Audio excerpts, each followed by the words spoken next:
Ada satu angka yang keluar dari riset terbaru Kelios, yang menurut saya adalah salah satu fakta paling mengejutkan tentang Indonesia yang perlu kita dengar hari ini. Di Indonesia itu 50 orang paling kaya di Indonesia, kekayaannya setara dengan kekayaan 55 juta orang Indonesia. Dalam survei Celios yang menyampaikan data ini dan konteksnya sangat penting. Pemerintah selalu membanggakan pertumbuhan ekonomi 5%, dan Celios tidak membantah angka itu. Yang dia pertanyakan adalah kualitasnya.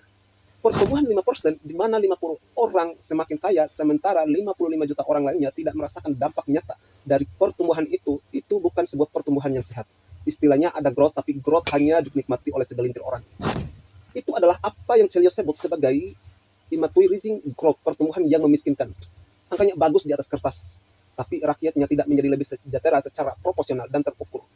Dan ada satu temuan Celios yang membuat saya melihat angka pertumbuhan itu semakin tidak berarti. Toh ternyata tax buoyancy Indonesia negatif minus 0,12.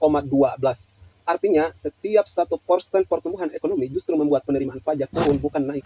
Seharusnya ekonomi yang tumbuh menghasilkan lebih banyak pajak, tapi di Indonesia justru sebaliknya.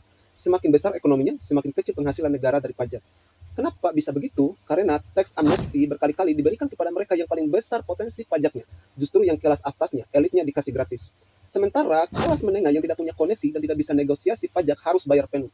Tentang 50 orang itu, dan ini yang paling kita renungkan. Kita sering bicara soal ketimpangan, tapi angka 1/1.100.000 itu perlu divisualisasikan supaya kita benar-benar bisa merasakannya. Bayangkan, sebuah ruangan berisi 55 juta orang, nyari seluruh penduduk Jawa Barat misalnya. Total kekayaan mereka kalau digabungkan seluruhnya sama dengan kekayaan 50 orang yang bisa duduk di satu bangku panjang. Itu bukan ketimpangan biasa, ini adalah struktur ekonomi yang secara sistematis mengalirkan kekayaan ke atas dan membiarkan mayoritas rakyat berputar di tempat atau bahkan mundur.